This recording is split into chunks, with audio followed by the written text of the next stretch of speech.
Bismillahirrahmanirrahim. Assalamualaikum warahmatullahi wabarakatuh. Kami kelompok 9 akan memaparkan materi akuntansi pemerintahan. Adapun sumber yang kami ambil adalah dari Standar Akuntansi Pemerintahan 2021 atau SAP 2021 yang dirilis oleh Komite Standar Akuntansi Pemerintahan atau KSAP. Adapun poin-poin yang kami ambil, pertama mengenai kerangka konseptual, dan kedua mengenai pernyataan nomor 1 tentang penyediaan laporan keuangan. Kerangka konseptual. Paling tidak, ada 4 ciri utama yang membedakan pemerintah dan entitas publik lainnya di bidang struktur dan pelayanan yang diberikan. Pertama, mengenai bentuk umum pemerintahan dan pemisahan kekuasaan. Kedua, mengenai sistem pemerintahan otonomi dan transfer pendapatan antar pemerintah. Ketiga, mengenai pengaruh proses politik. Dan keempat, mengenai hubungan antara pembayaran pajak dengan pelayanan pemerintah.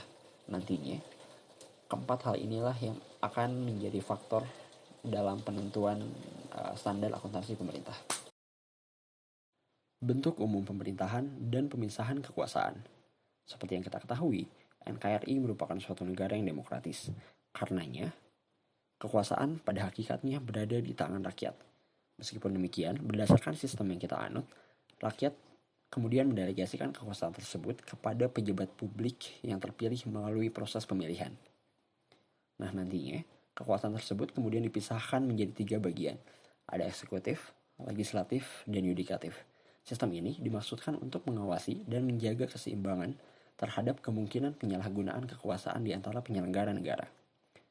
Pada praktiknya, pemerintah atau eksekutif terlebih dahulu menyusun anggaran, kemudian menyampaikannya kepada DPR atau DPRD untuk mendapatkan persetujuan. Setelah mendapatkan persetujuan, pemerintah kemudian melaksanakannya dalam batas-batas atau ketentuan peraturan perundang-undangan yang berlaku. Nah, nanti di akhir, setiap setahun sekali mungkin pemerintah bertanggung jawab atas penyelenggaraan keuangan tersebut kepada DPR atau DPRD. Biasanya salah satu bentuk laporannya adalah laporan realisasi anggaran. Nanti akan dibahas. Lalu, fungsi anggaran di lingkungan pemerintah juga ada 5. Pertama, anggaran merupakan pernyataan kebijakan publik. Kedua, anggaran merupakan target fiskal yang menggambarkan keseimbangan antara belanja, pendapatan, dan pembiayaan yang diinginkan. Ketiga, anggaran menjadi landasan pengendalian yang memiliki konsekuensi hukum. 4. Anggaran memberi landasan penilaian kinerja pemerintah. 5. Hasil pelaksanaan anggaran dituangkan dalam laporan keuangan pemerintah sebagai pernyataan pertanggungjawaban pemerintah kepada publik. Hubungan antara pembayaran pajak dan pelayanan pemerintah. Walaupun dalam keadaan tertentu, pemerintah memungut secara langsung atas pelayanan yang diberikan, tapi pada dasarnya, pendapatan pemerintah sebagian besar bersumber dari pungutan pajak kepada masyarakat. Jumlah pajak yang dipungut tidak berhubungan langsung dengan pelayanan yang diberikan. Pajak yang dipungut dan pelayanan yang diberikan oleh pemerintah mengandung sifat-sifat tertentu. Antara lain sebagai berikut. Pertama, pembayaran pajak bukan merupakan sumber pendapatan yang sifatnya sukarela. Kedua, jumlah pajak yang dibayar ditentukan oleh basis pengenaan pajak sebagaimana ditentukan oleh peraturan perundang-undangan, seperti penghasilan yang diperoleh, kekayaan yang dimiliki, aktivitas bernilai tambah ekonomis, atau nilai kenikmatan yang diperoleh. Ketiga, efisiensi pelayanan yang diberikan pemerintah dibandingkan dengan pungutan yang digunakan untuk pelayanan sering sukar diukur sehubungan dengan monopoli pelayanan oleh pemerintah. Dengan dibukanya kesempatan kepada pihak lain untuk menyelenggarakan pelayanan yang biasanya dilakukan pemerintah, seperti layanan pendidikan dan kesehatan, pengukuran efisiensi pelayanan oleh pemerintah menjadi lebih mudah. Keempat, pengukuran kualitas dan kuantitas berbagai pelayanan yang diberikan pemerintah adalah relatif sulit. Akuntansi pemerintahan dijalankan berdasarkan satu asumsi yang bernama kemandirian entitas. Asumsi kemandirian entitas berarti bahwa setiap unit organisasi dianggap sebagai unit yang mandiri dan mempunyai kewajiban untuk menyajikan laporan keuangan sehingga tidak terjadi kekacauan antar unit instansi pemerintah dalam pelaporan keuangan. Salah satu indikasi terpenuhinya asumsi ini adalah adanya kewenangan entitas untuk menyusun anggaran dan melaksanakannya dengan tanggung jawab penuh. entitas bertanggung jawab atas pengelolaan aset dan sumber daya di luar neraca untuk kepentingan yurisdiksi tugas pokoknya, termasuk atas kehilangan atau kerusakan aset dan sumber daya yang dimaksud, utang piutang yang terjadi akibat keputusan entitas, serta terlaksana atau tidak terlaksananya program yang telah ditetapkan. Dalam akuntansi pemerintahan, ada beberapa entitas pelaporan yang terdiri dari pemerintah pusat, pemerintah daerah, masing-masing kementerian negara atau lembaga di lingkungan pemerintah pusat, dan satuan organisasi di lingkungan pemerintah pusat atau daerah, atau organisasi lainnya jika dikehendaki oleh perundang-undangan. Pemerintahan yang lebih luas cakupannya memberi arahan pada pemerintahan yang lebih sempit cakupannya. Adanya pemerintah yang menghasilkan pendapatan pajak atau bukan pajak yang lebih besar mengakibatkan diselenggarakannya sistem bagi hasil, alokasi dana umum, hibah, atau subsidi antar entitas pemerintahan. Pengguna dan kebutuhan informasi para pengguna. Terdapat beberapa kelompok utama pengguna laporan keuangan pemerintah. Pertama, masyarakat. Kedua, wakil rakyat, lembaga pengawas dan lembaga pemeriksa.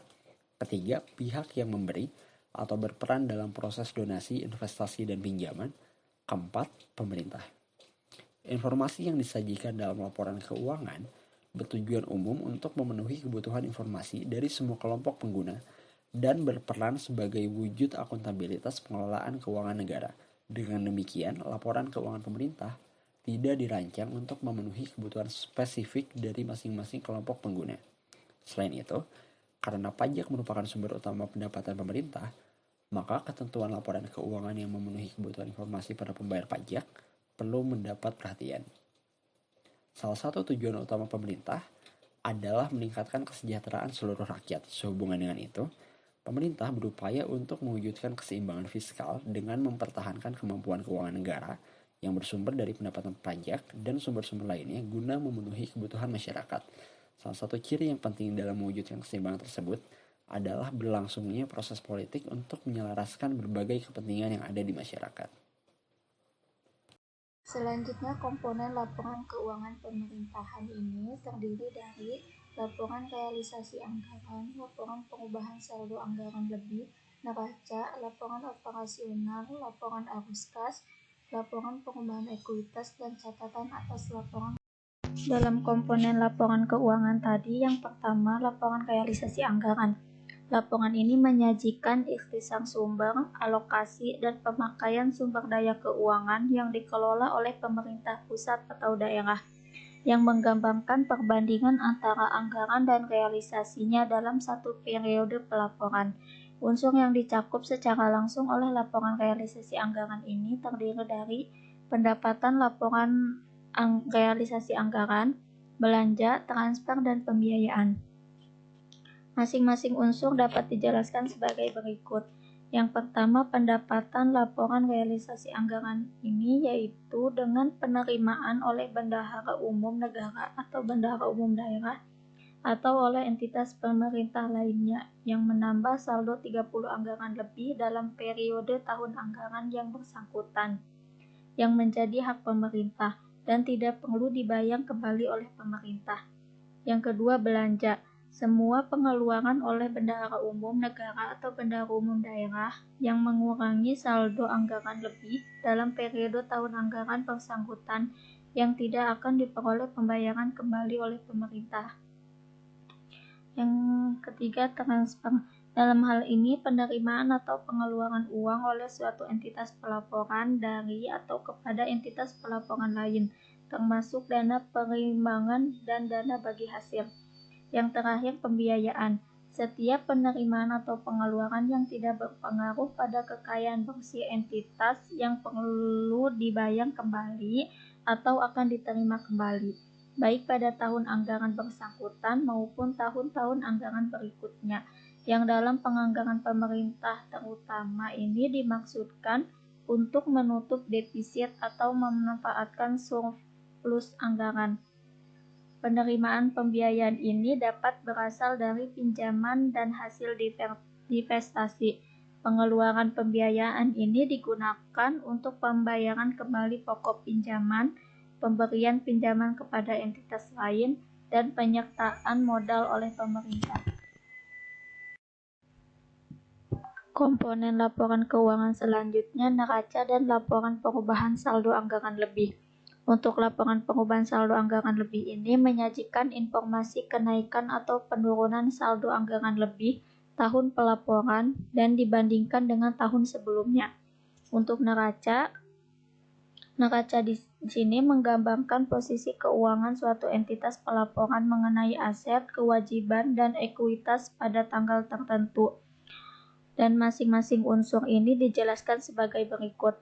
Untuk aset diperoleh dari sumber daya ekonomi yang dikuasai atau dimiliki oleh pemerintah sebagai akibat dari peristiwa masa lalu dan dari mana manfaat ekonomi atau sosial di masa depan diharapkan dapat diperoleh, baik oleh pemerintah maupun masyarakat, serta dapat diukur dalam satuan uang, termasuk sumber daya non-keuangan yang diperlukan untuk penyediaan jasa bagi masyarakat umum dan sumber-sumber daya yang dipelihara karena alasan sejarah dan budaya.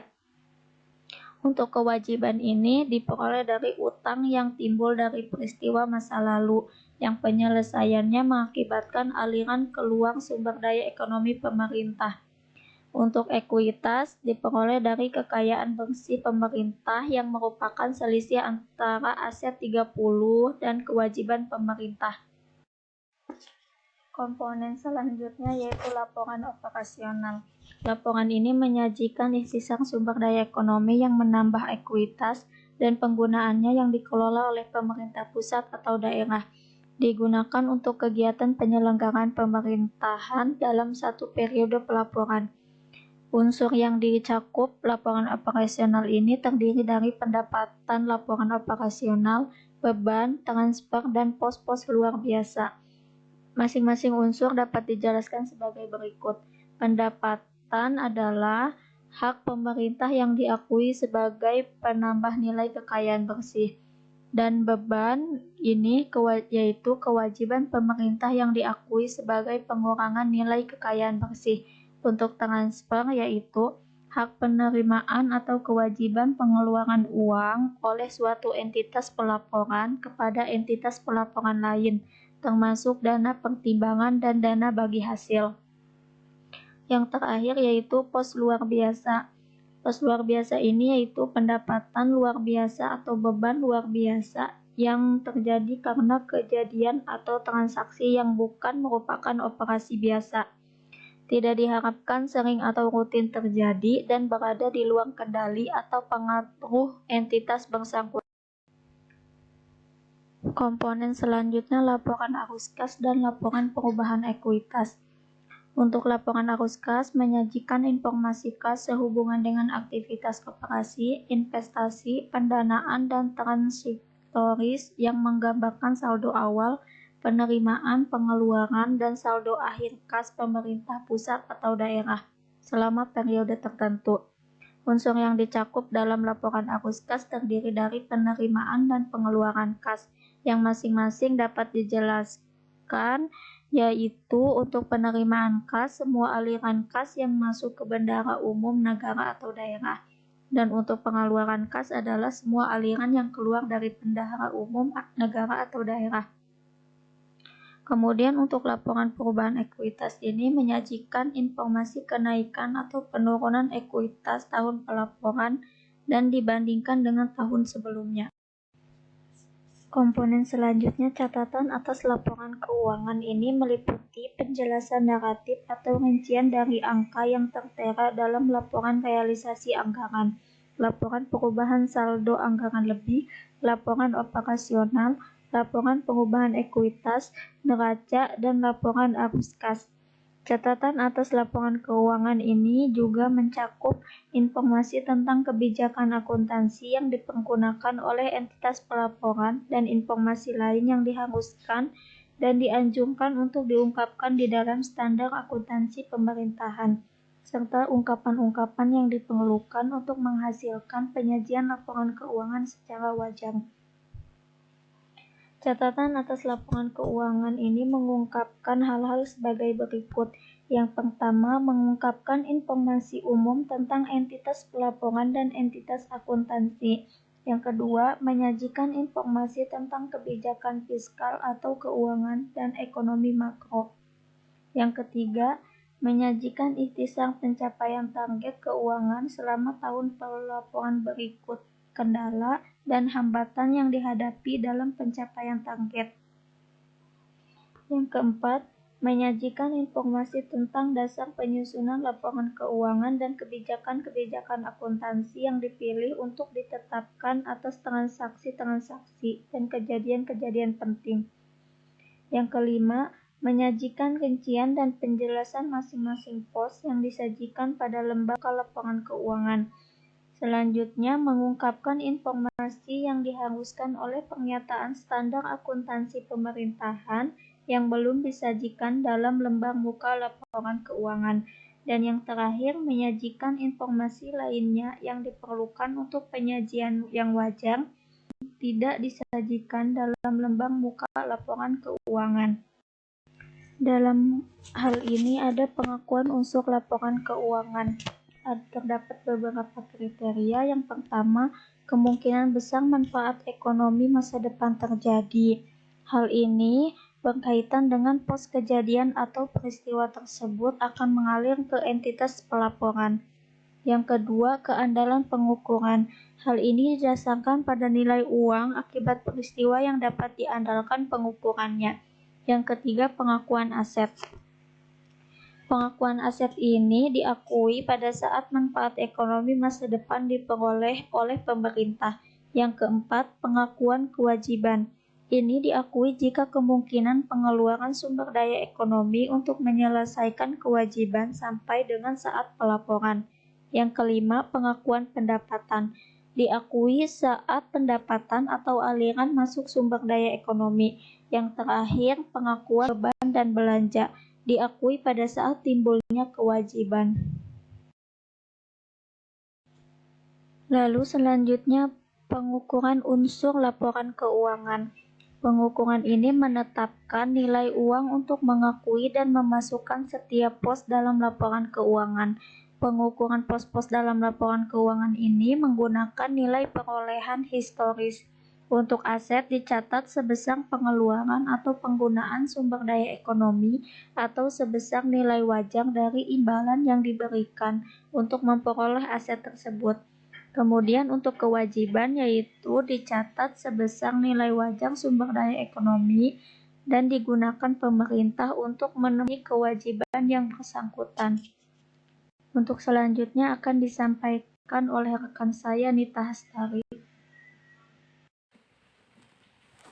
Selanjutnya ada tujuan laporan keuangan. Yang pertama itu ada menyajikan informasi yang berguna untuk pengambilan keputusan dan untuk menunjukkan akuntabilitas entitas pelaporan atas sumber daya yang dipercayakan kepadanya dengan menyediakan informasi mengenai posisi sumber daya ekonomi, kewajiban, dan ekuitas pemerintah. Perubahan posisi sumber daya ekonomi, kewajiban, dan ekuitas pemerintah mengenai sumber, alokasi, dan penggunaan sumber daya ekonomi. Menyediakan informasi mengenai ketaatan realisasi terhadap anggarannya, mengenai cara entitas pelaporan mendanai aktivitasnya dan memenuhi kebutuhan kasnya. Selanjutnya, periode pelaporan disajikan sekurang-kurangnya sekali dalam 3 tahun. Selanjutnya adalah contoh laporan keuangan pemerintah pusat. Yang pertama ada laporan realisasi anggaran.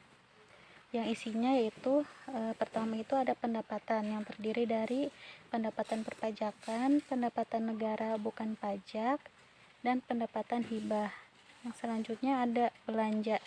Belanja di sini terdiri dari belanja operasi, belanja modal,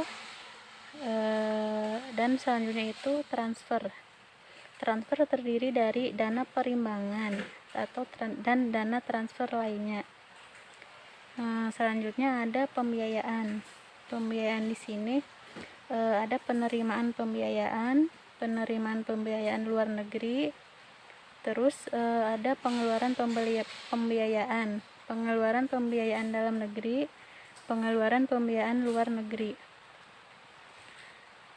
Dan ada informasi sisa lebih pembiayaan anggaran.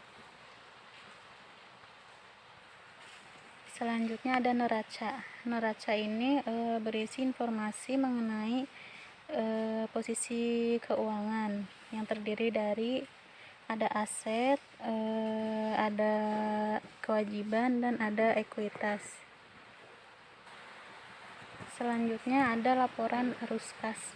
Laporan arus kas ini berisi tentang arus kas dari beberapa aktivitas, ada aktivitas operasi, ada arus masuk kas, ada arus keluar kas. Terus ada dari aktivitas pendanaan, terus dari aktivitas transitoris. Selanjutnya ada laporan perubahan ekuitas yang terdiri dari ekuitas awal, ada surplus atau defisit, laporan operasional, dampak kumulatif perubahan kebijakan, kesalahan yang mendasar pada koreksi nilai persediaan, selisih revaluasi aset tetap, dan lain-lain. Ada ekuitas akhir. Selanjutnya ada laporan perubahan saldo anggaran lebih. Yang pertama itu ada penggunaan saldo anggaran lebih sebagai penerimaan pembiayaan tahun berjalan. Terus ada sisa lebih atau kurang pembiayaan anggaran, ada koreksi kesalahan pembukuan tahun sebelumnya, lain-lain. Dan yang terakhir itu saldo anggaran lebih akhir.